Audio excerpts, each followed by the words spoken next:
Жасында бұның бар деп ескермеді, мына жақта жүріңіздер.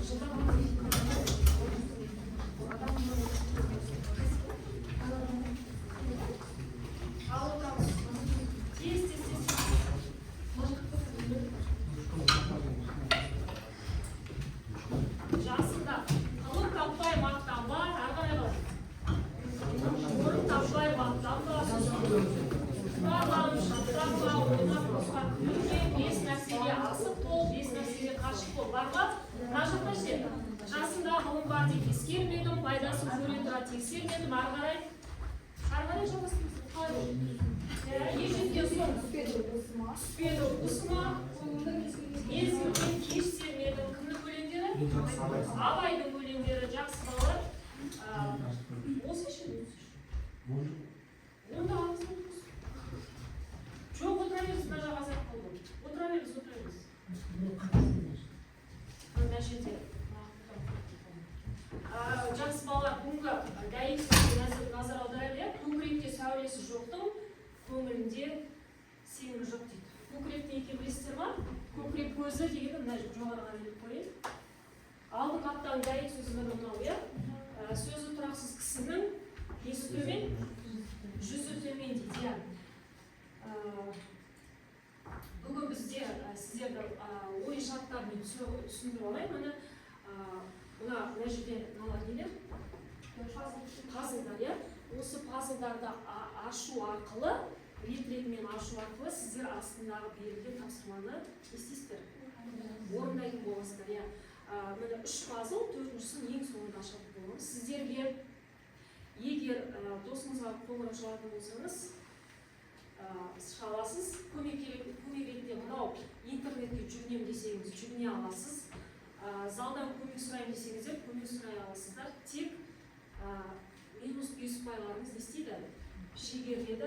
Ақтағы майымды сіздер есептеп отырсаңыздар, екі жақ балын. Түсінікті ғой, иә? Жақсы, ары қарай балалар, бізде енді осы біртұтас бағдарламаның аясында қауіпсіздік сабағы деген бар. Қазір мен сіздерге 3-4 минут қауіпсіздік сабағын өткізейін. Сіздердің қаперлеріңізде жүрсін деген мақсатпен.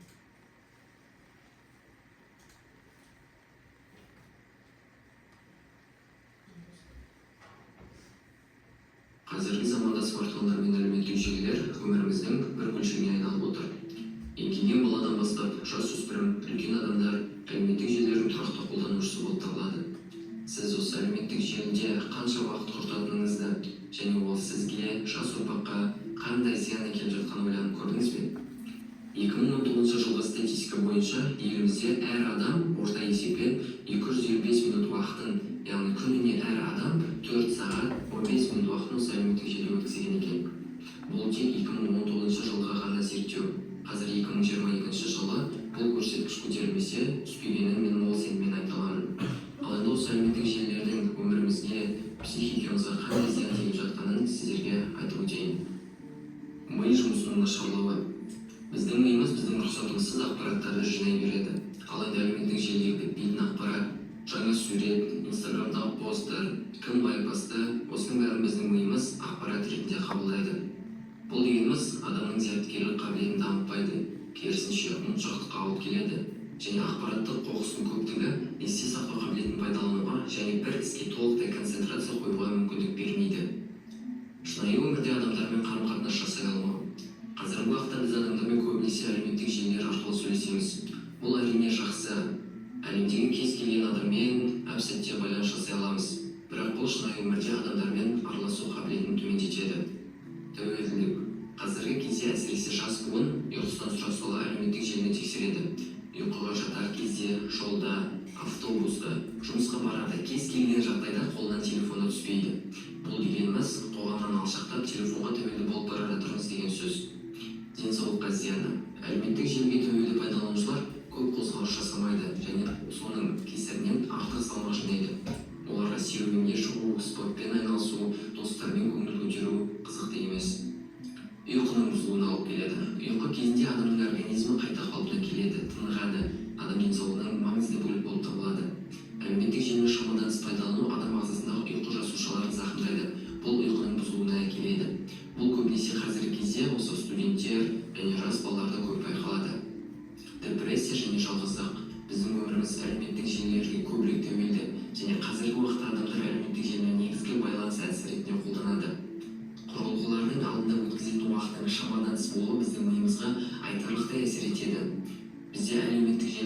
байланыс пайдалану салдарынан бас ауруы, депрессия немесе мазасыздық болуы мүмкін.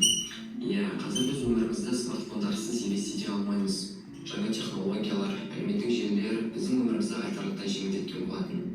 Бірақ негізінен адамдар қадірін түсіне бермейтін екі үлкен құрмет бар. Ол бос уақыт және денсаулық. Мен айтар едім, қазіргі кезде смартфондар әсіресе осы жастарымыз үшін және кішкентай балалар үшін өте қауіпті деп. Себебі қазір жастарымыз пайдалы іспен айналысып, алға қарай қадам басудың орнына осы телефонда бос уақытын өткізіп, денсаулығына зиян әкелуде. Егер осы ақпарат сізге пайдалы болса, міндетті түрде лайк басып, осы видеоны достарыңызбен, жақындарыңызбен бөлісіңіз. Және өз ойыңызды астындағы пікір алаңына жазып, біздің каналымызға тіркеліңіз. Жас балалар не дейді осы видеоны? Я жалпы телефонның зияны, иә? Қалай әсер етеді? Қалай әсер етеді? Жалпы қазір барлығымыз неміз осы телефонға тәуелдіміз, бірақ әрбір заттың өзінің несі бар? Орны бар, шегі бар деген сияқты әрбір затты дұрыс пайдалансақ, ол да бізге несіне жатады? Пайдасын плюс жақтары беріп жатыр, иә, жақсы. Ары қарай ойымыз жалғастырайық енді. Мынаны рет-ретімен ашамыз ба? Ашар, иә? Неден бастаймыз? Әрине бізден бастаймыз, иә? Балалар барлықтарыңыз белсенді болуға шақырам, белсендірек болыңыздар, иә? Нұрбы ақыл, терең ой, білім дейді. Бұл кезеңде біз сіздердің нелеріңізді тексеретін боламыз? Білімдеріңізді, осы уақытқа дейін жинаған білімдеріңізді ортаға салғаныңыз. Түсінді ме? Кеттік онда. Қазір жұмыс істеген кезде бірлесіп жұмыс жасаймыз, иә? Бір-біріміз не істейміз? Тыңдаймыз, иә? Қай уақытқа бағынамыз, соткамызды үшеміз, иә? Сосын ойымызды ашық жеткізуімізге тырысыңыздар. Кеттік онда қарай. Білімдіден шыққан сөз, талаптыға болсын кез, нұрын сырын көруге, көкірегінде болсын көз дейді. Мынау сіздерге мына сөзді мен бекер алып тұрған жоқпын. Қазір сіздердің кішкене де болса да не істейміз? Көкірек көздеріңізді не істейміз? Ашамыз, иә? Жақсы. Бірінші кезеңнің тапсырмасын айтайын сіздерге.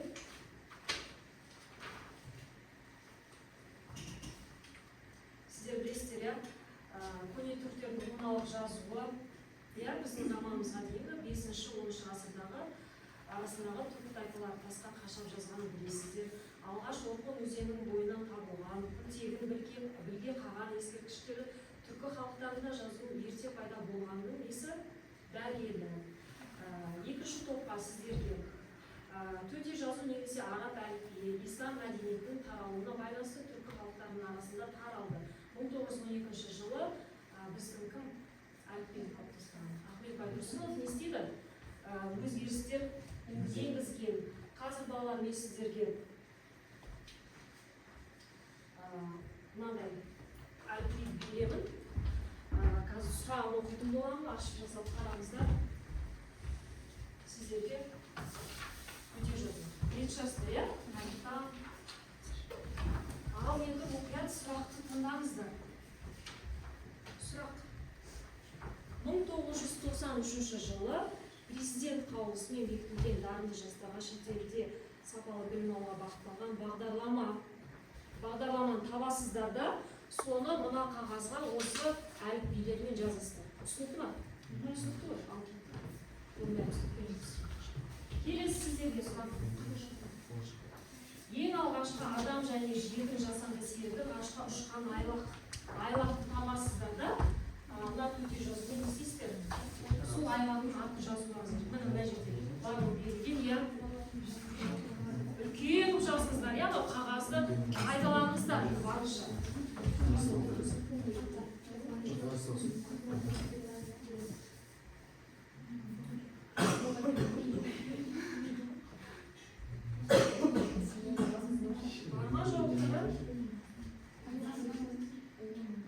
Бірінші қазақша жазбаңыздар, иә? Үлкен жазбаңыздар. Көрнек деп. Қана пайдалансаңыздар.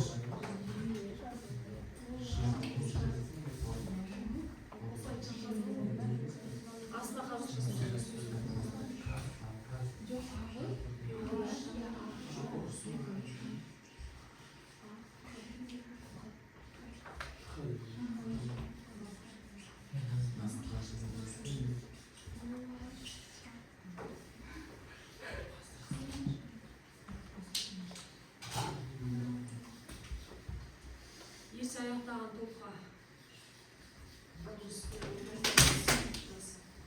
Қазір жазып жазсыздар ма? Кішкене көңілден алып бастаңыздар да, уақыт бар.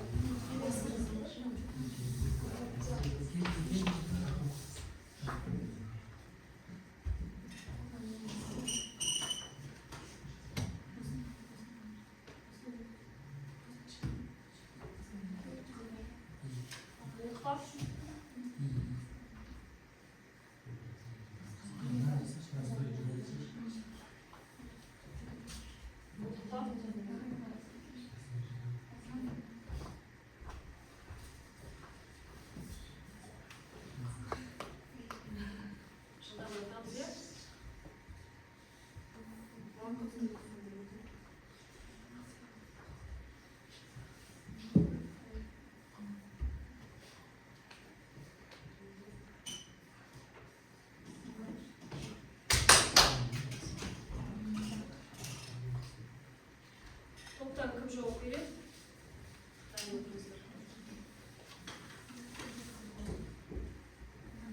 Ұлт қоя, сұрақты қайталайын. 93 жыл президент қаулысымен бекітілген дарынды жастарға шетелде сапалы білім алуға арналған бағдарлама қалай аталады? Болашақ бағдарламасы дейді. Көрейік жауабын. Иә, болашақ бағдарламасы. Жазуларымыз сәйкес па? Сәйкес па, қараңыздар? Дұрыс па екен? Жақсы. Жақсы, келесі сіздерді тапсырмаларыңыз. Сұрақтарыңыз қандай болып жүрмін?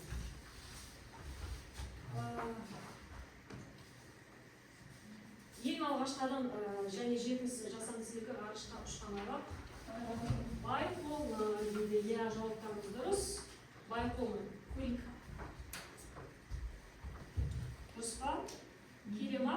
Әліпбиге сәйкес пе екен?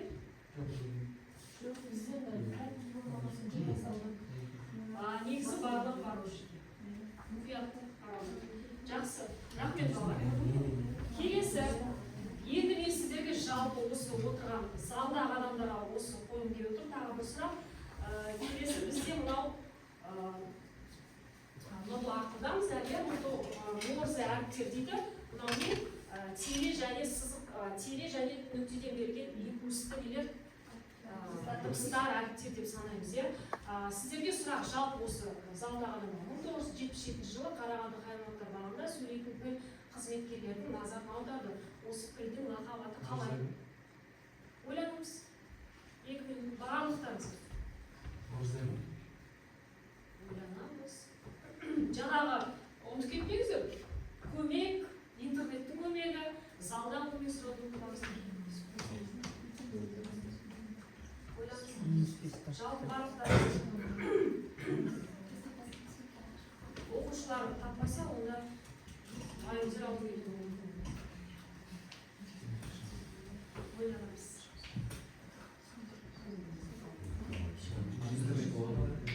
Иә? Біз ұпайдан жүзгенеміз. Он ұпайдан каждый.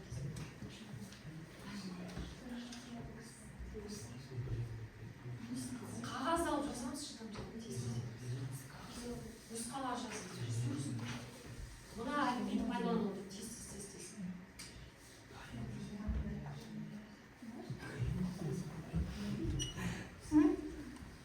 Нұсқа беріңіздер, иә?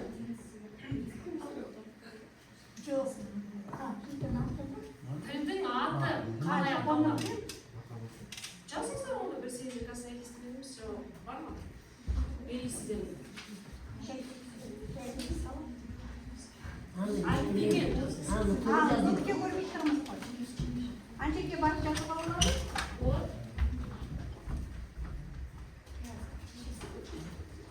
Точка тире. Я точка тире. Ага. Öncelikle әліпбиге жазасыз. Дело. Жазамыз, қазір бөліміз тексереміз.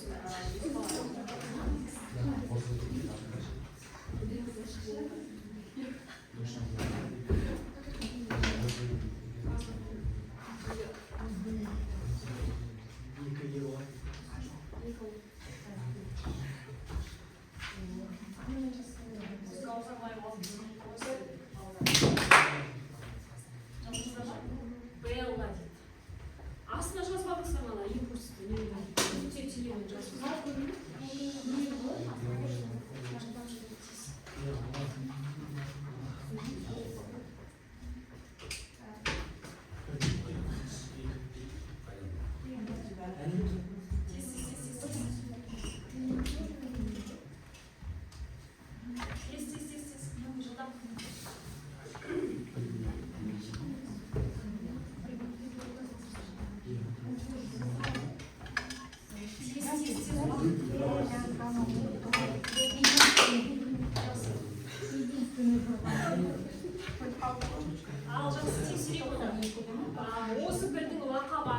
Мына топ бізде жасында ғылым бар деп ескермедің тобы БЛА дейді. Сіздерде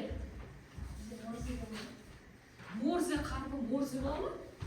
Мына ал дұрыс жауабы Батыр. Дұрыс пе екен Гаухарбайдың жазғаны? Иә, Батыр естеріңізде болсын. 77 жылы хайуанаттар бағындағы білдім аты Батыр. Қандай кім болсыз? Говорящий. Жақсы. Келесі кезек. Ашайық, иә, екінші. Қасында ашамыз ба? Бізде бұл ыстық қайрат, талап, еңбек, шыдамдылық. Бұл жерде біз сіздерді елеміз тексеріп талап, еңбек қорлықтарын тексереміз. Жалпы негізі желтоқсан айы біртұтас бағдарламасында бірлік және ынтымақ айы деген қазір бірліктерімізді ынтымақтастығымызды тексереміз. Мен сіздерге міне қазір біздің неміз ғалымшыларымыз қоқыстан шыға алмай жатыр, біз тазарта алмай жатырмыз. Мынау recycle, reuse дейді. Қайта өңде, азайт және қайта пайдалан дейді. Қазір мынаны сіздер бұл қоқыстарға екінші өмір беріңіздер. Түстік па? Екінші өмір бересіздер.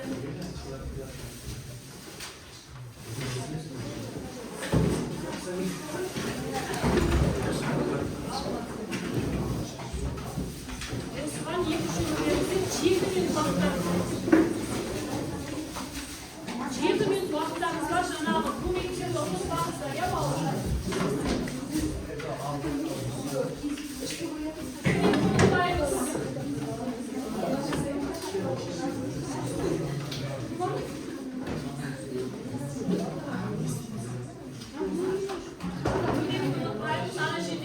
Скотч, клей, степлер барлық жерге сөздерін пайдаланыңыз. Екінші тез ойланыңыз.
Koyamız.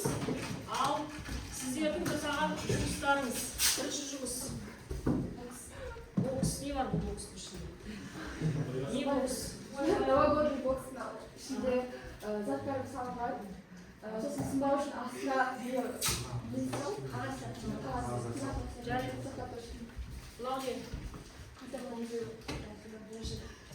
қайта өңдеу жәшігі. Мусорный бактыңыз, иә? Мынау не? Новогодний негізінде осылай хабарласып бұрын сәл болған, сосын жаңа жылға жатқаннан кейін соған байланыстырып жақсы. Есік кезекті қойға болады, иә? Беретін ішіне қоңырау болса. Мынау не? Дастархан. Мынау не?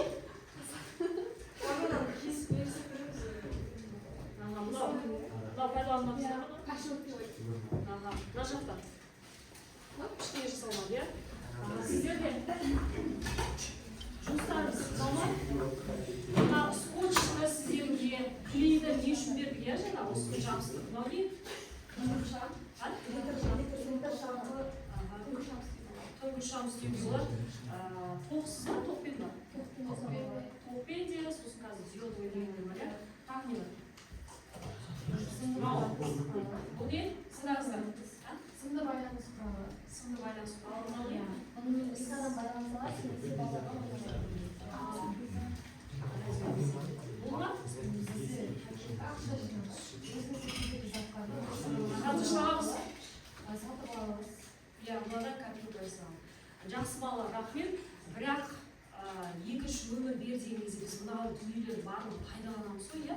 Естиміз, мысалы, мына Гаухар айтады, көктемге не істейді? Иә, еске салады. Рассада, иә, рассада осы үйде. Мына баклажкаларға біз сүт құямыз, айран құямыз, тағы не құямыз, су құйып аласыздар, иә? Екі өмір деген сол ғой. Не істейміз? Мынаған да мұны ауызын жапсақ, бұнда пайдалы зат тұтылады. Тағы не істеу керек? Мына жұмыртқаның мынасына не істейсіздер? Алқаны салыңыздар да, қатырыңыздар мынаған домалақ фигурбет алқа шығады, иә? Тағы не бар мына жақта? Мынау кесіңіздер да. Иә, котлетка жасауға болады, сыртын қаптап, иә? Шайнектің астына қойыңыз, кастрюляның астына қойыңыз, Карандаш иә, екі өмір дегеніміз сол. Мынау не? Мысалға мысыққа тамақ беруге өтсін бәрі. Екі өмір дегеніміз сол. Сіздердің бұл жерде креативтіліктеріңіз тезелер деген. Кесіп саламыз.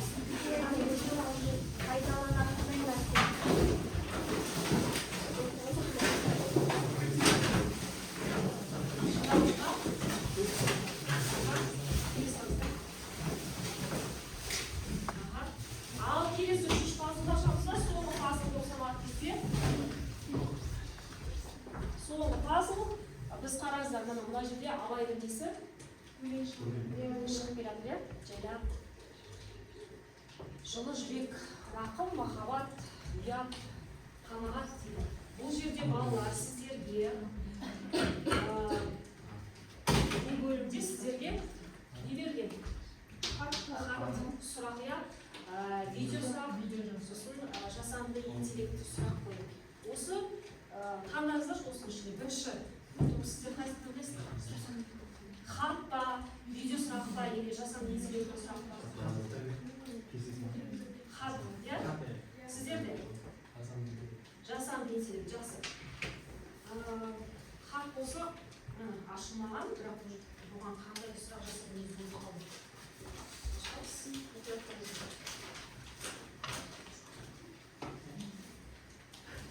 Тыңдаймыз. Бірден жауап берудің қажет жоқ, кішкене ойлануға болады, иә? 1947 жылы наурызда КСРО жоғарғы советінің делегациясы Англияға барған. Сапар барысында қазақты алғаш көрген Ұлыбританияның әйгілі саясаткері Уинстон Черчилль зор денелі қазаққа тесіле қарайды. Қазақтардың бәрі сіздей алып ба? Деп сұраса керек. Сонда тұрып, о не дегеніңіз Черчилль мырза? Олай емес, мен қазақтардың ішіндегі ең кішкентаймын. Халқым менен де биіктеп жауап берді. Жауап берген қазақты табыңыздар. Келесі, сіздердің сұрақтарыңыз? Қайсысын таңдадыңыздар?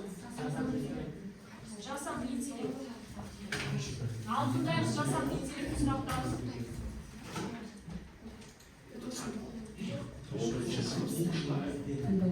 Сіздерге қоятын сауалым мынадай. Тегінде адам баласының ақыл, ғылым, ар, мінез деген нәрселермен озбақ деп нешінші қара сөзінде айтылған. Түсінікті ма? Түсінікті ма? Тегінде адам баласы немен ақыл, ғылым мен озамын деп менің нешінші қара сөзінде айтылған. Жақсы. Ал жауап дайын болса сіздерге көмек сұраймын. Кім жауап береді?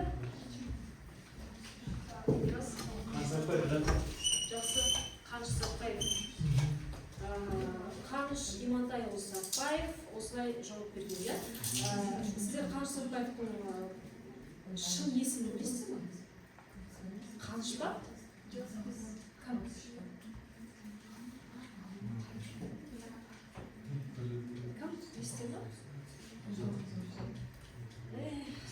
Ғұлама ғалымның шын есімі Ғабдулғани. Ғұлама ғалымның шын есімі Ғабдулғани. Қаныш Сәтбаев, а? Иә, арабшадан аударғанда шексіз байлық иесі, ешкімге мұқтажсыз Алланың құлы деген мағынаны береді. Ғани, ғаныш еркелете келе, қанышқа айналған. Ғабдулғани, естеріңіз. Келесі сұрақ сіздерге. Жауаптарыңыз бар ма? Залдан көмектейді. Ал. Залдан көмек сұрап отырып, қазір шегелетін боласыздар. Жалпы адамзат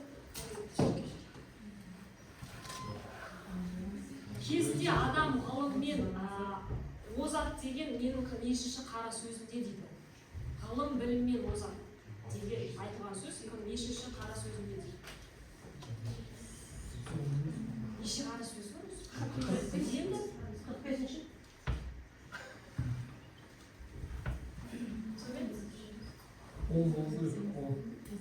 жоқ, сіздердікі де дұрыс емес, сіздердікі де дұрыс емес. 18-ші айттыңыздар ғой, 18-ші қара сөзінде сенбесеңіздер, мына Абайдың кітабы бар, 18-ші қара сөзін ашып оқысаңыздар болады. Сол жерде жазылған. Енді бізде ең соңғы сұрақ қалды ғой, иә? Ең соңғы сұрақты мен сіздердің залда отырған адамдардың барлығына қоямын. Түсінікті ма? Түсінікті ма? Кеттік. Арнайы сұрақ. Арнайы сұрақ. Алдымыздан кімі? Нұрасыл Мырзаға сұрастырды. Сәлеметсіздер ме, барлық орта мектебінің 10-шы сынып оқушылары. Атамызға айналған грек патшасы Эдип құбыжық сфинкстің ешкім таппаған жұмбағының шешімін тауыпты. Сіздерге сұрақ: кім таңертең 4 аяқпен, түстен кейін 2 аяқпен, кешке 3 аяқпен жүреді? Рахмет. Адам жоқ. Жақсы адам түсіндіріңіз. Өйткені бала туылғанда 4 аяқтан жүреді, ал өскеннен кейін 2 аяқпен, ал қартайғанда Иә, таяқпен, иә, бұл сұрақтың жауабы. Адам көрейік, может басқаша.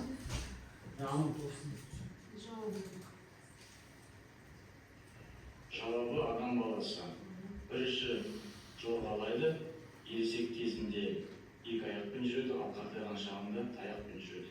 Жақсы. Шешімі осы. Жақсы. Рахмет балалар. Сіздерде басқа нұсқа болып еді? Мұғалімдер, сіздерде басқа нұсқа болып еді? Жоқ. Сіздерде осылай ойладыңыздар ма? Жақсы, сонымен біз не істейік? 4-ті ашамыз ба? 4-ті ашайық. Толық адам деген біздің Абай ағамыздың несі шықты? Ілімі. Толық адам ілімі. Қараңыздаршы бала. 3-ақ нәрсе адамның қасиеті: ыстық қайрат, нұрлы ақыл, жылы жүрек. Осы үшеуін қосқан кезде бізде қандай болуға шығады? Толық адам. Мен сіздерге мына тегіннен алған жоқпын, иә? Қараңыздаршы, біз сіздердің бірінші нелеріңізді ортаға салдық. Білімдеріңізді салдық. Одан кейін сіздердің еңбекқорлықтарыңызды, шығармашылықтарыңызды тексердік, иә? Одан кейін жылы жүрек, рақым, ойлау, иә? Жақсы. Енді қараңыздар, балалар. Жаңа мен сіздер топқа бөлгенде қандай өлеңге бөлдім? Таппай, мақтанба. Енді қараңыздаршы, мынау бүгінгі дәйек сөзге көкірек көзі деген ашты ма сіздерде сәлде осы? Не түйдіңіздер? Алдыңыздар ма? Иә, алдым. Иә, толық адам ілімін жалпы қалай екенін, кім екенін жалпы осымен бір сөзбен түйдіңіз. Иә, енді қараңыздар. Ғалым болмай немене балалықты қисаңыз, артық ғылым кітапта ерінбей оқып көруге деп Хакім Абай ғылым білімге үлкен мағына берген. Адамзат білімді болғанда ғана жарыққа, биікке жетеді, дамиды деген. Осы ойларының мәнін аша түсу үшін қарама-қарсы мағынада нені кінәлаған? Надандықты, білімсіздікті, сосын қараңғылықты кінәлаған. Ол кім осы жолмен жүретін болса, міне сіздердің жаңағы жұмыс істеген барлығын қорытатын болсақ, сол жолмен жүретін болса, адам басы сол толық адам делінеді деп, толық адам бойындағы қасиеттердің ең ізгі ретінде нені алға тартқан? Ізгілікті алға тартқан. Түсінікті ма? Енді қараңыздар, мынаны мен сіздерге бір жердің түбінен тапқандай мынаны әзер таптым. Бір статустан көрдім да, сол адамға звондап, анам жіберіңізші, өтініші, деп шығарып алып, мына сіздерге не істедім? Мына толық адамның астында осы адамдық кісілік не бар? Кодекс бар, иә. Бұл осы тәрбиеде тұрады. Сіздер не істейсіздер? Үнемі осыған қарап жүресіздер. Абайдың кісілік кодексі қай өлеңде жатыр сонымен? Бүкіл өлеңі Абайдың өлеңінің барлығында кісілік кодекс бар, иә? Құдайдан қорық, пендеден ұял, адал жүрек адал тұр, адал жүріп адал тұр, досыңа достық, қарыз іс, дұшпаныңа әділ бол, мықты болсаң өзіңнің нәпсіңді же, ақыл, қайрат, жүректі бірдей ұста, ақын жүріп анық бас, пайда ойлама, ар ойла, әсипас болма, әр неге ғылым таппай, мақтанба, кісіге біліміне қарай болыстық қыл, жан аямай кәсіп қыл, ісім өсім десең ретін тап, 5 нәрсеге асық бол, талап еңбек тереуі, қанағат, рахым, ойлап қой деген var ya. 5 нәрседен қашық бол, өтірік өсиет мақтаншақ, келешек бекер мал шашпақ, жүрегіңнің түбіне терең ойла, өзіңді өзің күзет, әуелі Құдайға сыйынып, екінші өз қайратына сүйініп, еңбегіңді сау дейді. Еңбегіңнің жемісін бол деген сөз. Түсінікті ма? Жақсы балалар, осымен қорытындылаймыз бүгінгі сабақты. Енді мәресіне жетті. Жаңа Қазақстанды жасайтын жалпы адамзаттық және ұлттық құндылықтарды бойына сіңірген еңбекқор, адал, саналы, жасампаз азамат, дарынды, білімді, ұлтжанды ұрпақтар сіздерсіздер. Жаңа Қазақстанның дамуы ол сіздердің қолдарыңызда. Барлығыңызға сәттілік тілеймін. Рахмет. Бүгінгі сабақтың кері байланысы қазір сіздерге Google формада жіберетін боламын. Сонымен толық білесіздер. Жақсы ма? Жақсы. Рахмет болсын.